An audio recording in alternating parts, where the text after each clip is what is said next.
दोस्तों, opposite words in Urdu, Hindi, English का ये हमारा 14वां वीडियो है। और ये वीडियो उन लोगों के लिए फ़ायदेमंद है जो उर्दू एक कॉम्पिटिटिव एग्ज़ाम की हैसियत से ले रहे हैं, या जो किसी कॉम्पिटिटिव एग्ज़ाम्स की तैयारी कर रहे हैं और वहाँ पर उर्दू उनका ख़ास मज़मून है। तो इस वीडियो में हमेशा की तरह हम आपको 20 ऐसे अल्फाज बताएंगे जो कि आम बोलचाल में इस्तेमाल होते हैं। लिखने पढ़ने में हम कहीं ना कहीं रोजमर्रा की जिंदगी में जरूर इन अल्फाज से रूबरू होते हैं। तो हम शुरुआत करते हैं। सबसे पहला हमने जो लफ्ज लिया है वो है हिस्सा। हिस्सा कहते हैं एक भाग को, किसी भी चीज के का एक हिस्सा, एक भाग। इंग्लिश में उसे पार्ट बोलते हैं। उर्दू में जब हम उसका अपोजिट या जिद अल्फाज लाते हैं तो वो होता है मुकम्मल, यानी संपूर्ण, होल, जिसे हम पूरा कहते हैं, यानी कि ये चीज पूरी है। उसके बाद है ऊपर, जिसको हम इंग्लिश में ओवर बोलते हैं, और उसका अपोजिट अंडर है। और उर्दू में हम नीचे कहेंगे उसकी जिद। और जब हम हिंदी में बात करेंगे तो अधीन भी एक लफ्ज इस्तेमाल होता है। लेकिन याद रखिए, अधीन हम अंडर के उस सेंस में इस्तेमाल करेंगे जहां पर कोई काम करता है अंडर, जैसे हम कहते हैं अंडर सुपरविजन ऑफ, के अधीन। इस तरह के अल्फाज में इस्तेमाल, इस तरह के जुमलों में इस्तेमाल होता है। फिर है खुला हुआ। हिंदी में उसे विवृत कहते हैं, ओपन। और उसका उल्टा, उसका तजाद होगा बंद, जिसे हम हिंदी में संवृत कहते हैं, क्लोज के लिए, क्लोज या क्लोज्ड दोनों के लिए। फिर एक लफ्ज है चालू। चालू का मतलब है चलता हुआ, ऑन, जिसे हम स्विच ऑन भी कह सकते हैं। और उसका उल्टा या अपोजिट या विलोम है बंद। हिंदी में भी हमने बंद ही लिखा है, ऑफ के लिए। फिर है शुमाल। शुमाल कहते हैं उत्तर को, इंग्लिश में उसे नॉर्थ कहते हैं। जुनूब, दक्षिण, और साउथ इसका अपोजिट होगा।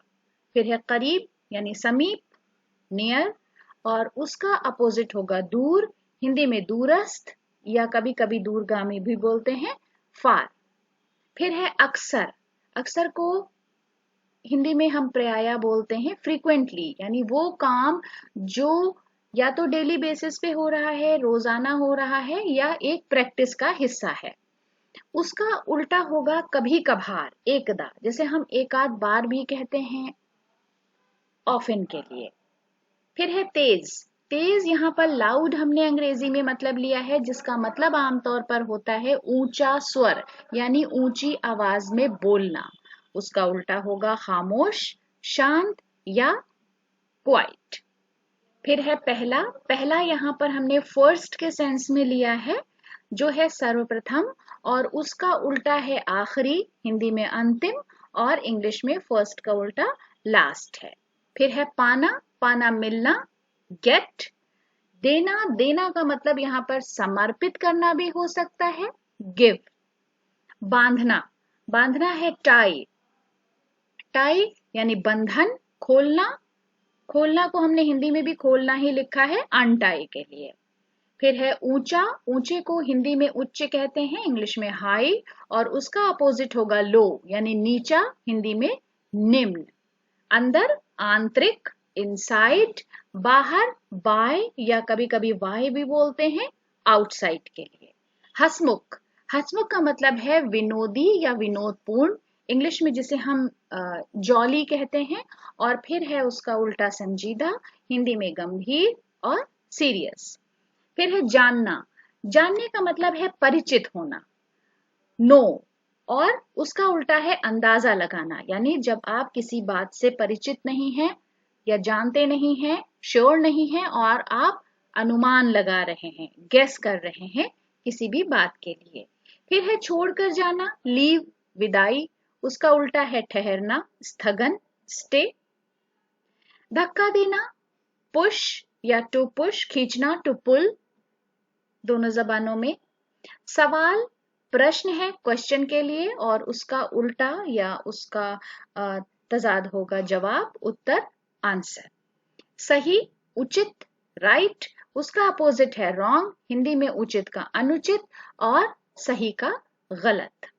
गमगीन या गमगी, दुखी सैड, उसका उल्टा है खुश, सुखी या हैप्पी। तो दोस्तों आज के इस वीडियो के लिए हमारी इतनी पेशकश थी। वीडियो आपको कैसा लगा, आपके कमेंट्स का हमें कमेंट्स बॉक्स में इंतजार रहेगा। अगर अभी तक आपने हमारे चैनल को सब्सक्राइब नहीं किया है तो ज़रूर सब्सक्राइब करें। वीडियो देखने के लिए बहुत बहुत शुक्रिया।